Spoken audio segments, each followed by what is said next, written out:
So Helen Baines brought this necklace down from New York, and it was white beads with little colorful faces on it. And Kathy Dustin got very, very excited about that, and she wanted to find out what the material was. And then she remembered that she had worked with this material when she was in the service, and they were abroad in Saudi Arabia. And it was the only material that she could work with as a ceramic artist. So she figured this out, and she started doing work, cane work and things kind of like this. And this necklace belonged to Pierre Volkas in New York. And so she taught a little workshop at the torpedo factory on here's what this material is and here's what it will do. There were 60 people in the class, and 60 people in the class, and we almost killed her. I mean, you know, because it was almost like a mob trying to get at her and pick her brain and understand it, and people were so excited about it. So I managed to get a couple of bars of clay and get them home because everybody wanted clay, and she was stunned by the experience and a little frightened, I think. It was kind of a mob scene. So I took these bars home and I started making these real simple little canes, just, you know, nothing fancy, nothing like a face or anything like that. And I was immensely excited about it. And I was a member of the Fiber Guild. I was a leader in our local spinning group, and I was part of the Bead Society of Greater Washington. Your day job. Oh, my day job. My day job is a scientist at the National Institute of Health. We were working on cancer research and fundamental cancer pathways. And we discovered a protein, a totally novel protein that ended up being extremely important. So for 22 years, I worked with that protein. So you were excited during the day, you came home, you were excited about this. Yeah. I was generally excited, but I was a generally excitable person and a generally very positive, very up sort of person all the time. So this just fit me perfectly, and I understood the connection between those wonderful glass mosaic pieces and the polymer clay. I couldn't do it, but I understood it. So I started showing them things that I was doing, people in my other groups, and they were all beside themselves with excitement also. So I started teaching little workshops at the dining room table with clay sort of ruining our, you know, Oriental rugs because clay was all over the rugs. But, and people just got very, very excited. And then one of my fiber artist friends, Helene Bress, came and took the workshop. And she went home to her husband, who was just selling his book business and was interested in self-publishing. And he was working on publishing Helene's book on overshot weaving techniques, which were very complex. So she went home and told him, and he came and said, you know, the way you present it, you know, your sort of scientific method, you know, very organized and very, this is what it is, and this is how we do this. And, you know, and I was very good at presenting, and so he thought I would be very good at writing the book. And I was like, geez, Kathleen should write the book. You know, what's this all about? You know, and do I want to tackle a topic like this that I've never done before? And at that time, there wasn't really a community, or was there a community? Well, there were people scattered. I mean, I later found this. After I started writing the book, I had to find people all over the country. So whoever I called and I talked to, I asked them if they knew anybody else.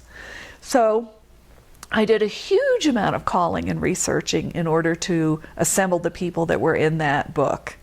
And some of them were in isolation, and some of them sort of knew each other. There was a West Coast contingent, and then there was Tori Hughes, who was all by herself, and there was Kathleen Dustin, who was by herself. So, and then there were model makers and dollhouse people, and you know, all kinds of people who were working with the material in various different ways. So I tried to collect as many different people. It was a collection. How long did it take you to assemble the book? About a year in 2 or 3 months, something like that. Yeah. So it came out initially in hardback. In hardback? Right? In hardback in 1991. 91. Yeah. And there was a small run of hardbacks, and I still have a couple of them. And so And how many printings have you had since? I don't know, but many. I mean, 8, 10, something like that. I have no idea. It's gone into remaindership now. So, I don't know who bought the remaindership. I remember getting a rather huge check for that.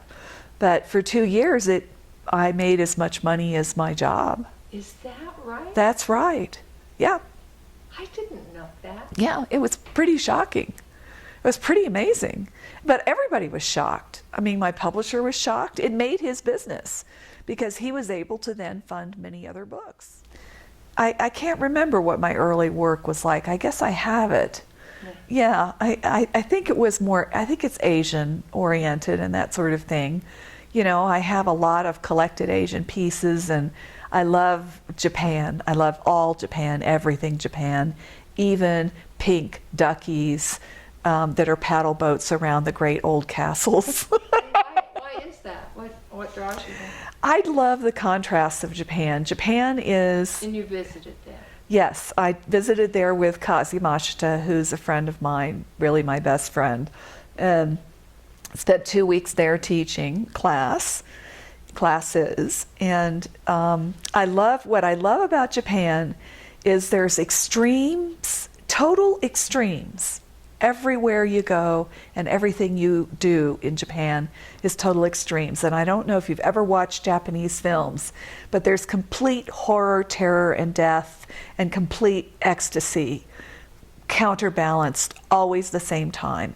And that's how I grew up. My family life was like that. My father would take us in the direction of hurricanes in order to see what washed off while everybody else was evacuating. Why did he do that? Because he was a curious man and a very intense person and pretty fearless. And so, he wanted us to see what would wash up on the shore and to understand the life of and he was personally curious. I'm not sure he ever thought of us, but he was personally curious.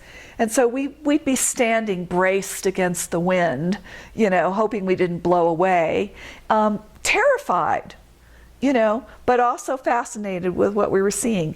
Every single day of my life was like that. So perhaps that had something to do with my relating to the Japanese psyche, because it's a very interior kind of psyche as well.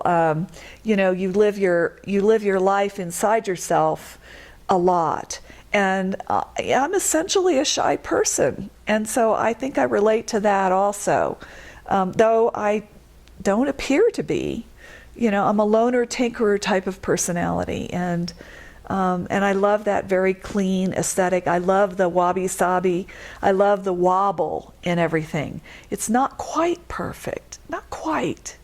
There's always this aging and this kind of imperfection of beauty, and so that appealed to me. I'm not sure I can capture that at all in my work, but it would be a driving force.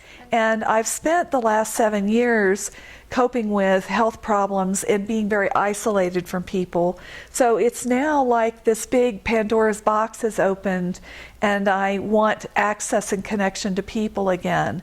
And people are so forthcoming here because it's such a special environment. It's a very safe environment. It's a very funny environment. People are at ease, and I haven't been able to cross that barrier and really work on my own work very much, but I've been doing work in another way. Right. And that work has connected to something I really needed a lot. And I hope that in the future I'll be able to come full bore back into the stream, because everyone else is working beautifully, all within their own milieu and their own vision, their own artistic vision. And I'd like to break out of my vision a little bit and go further and, do vessels and do triptychs and do things like that, and sort of get out of my sort of, I feel it's very limited what I've been doing in my work. So I want to move forward if I can, but first I have to get my toes wet again. You know. Well, I love the pieces that you and Anne collaborated on. Oh, that was fun, wasn't it? And they're lovely pieces. Yeah, that worked out, and that was Sort of pleasing. an Asian with a Colorado thrown into it. Yeah. Well, she did the shapes of the masks, and she has a beautiful sense of shape and proportion. And then she brought the sticks into it. So, and then I brought the molding of the wood that we found. So it has a lot of relationship to Pingree, and that was really what I wanted to do. Reason. I'm not really afraid of intensity or change at all. You know, I'm used to it, and I love tension. I love tension, and I love strife. I'm very interested in strife and tension, and I will initiate it to other people's discomfort without quite realizing how much discomfort I might be causing other people. So I have to really rein it in a little bit. But, you know, I like to be a little bit of a bad girl. You know, I'm not quite. Is there another book in the Well, I started a second book, which is, I have to say, the first 6 chapters I wrote are very good. They're very good chapters. All the pictures are very out of date, you know, in terms of that, because it was so long ago. And then I stopped. I think really when my mother moved here, it became very, very difficult because I became a caretaker for her. You know, I kind of think, you know, now is the time when I could sit down and really focus, and I'm back to my old self again. After all my travails, I've returned.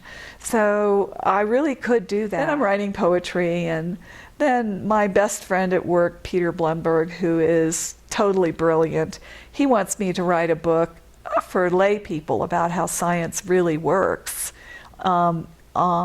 vis-a-vis what happened to me, because very few people get to be in on a major discovery like that. And that discovery, like the new clay, completely changed. You know, a whole field was developed out of it, and now it's huge and worldwide, and it's one of the important cancer pathways are described all through it, and so it was quite an amazing story. So, really, you've had the opportunity to be in the room, as you said in Yeah. your poem the other, Yeah. a couple of times. 2 times in my life. Pretty shocking. Pretty amazing, I think. Very fortunate. I could die now and be, you know, happy in a lot of ways, because it's just and it was these things you have to understand: complete accidents, and remaining open, and falling into stuff, and not being afraid to fall, not being afraid to say, yeah, I'll try to write a book. What the heck, you know? And our science thing. Kind of standing on the edge. Yeah. Of the approaching storm. Yes. You know, It's saying, oh, look at what's coming. Yes, exactly, precisely. It's just a very interesting life. So anyway, that's kind of me in a nutshell.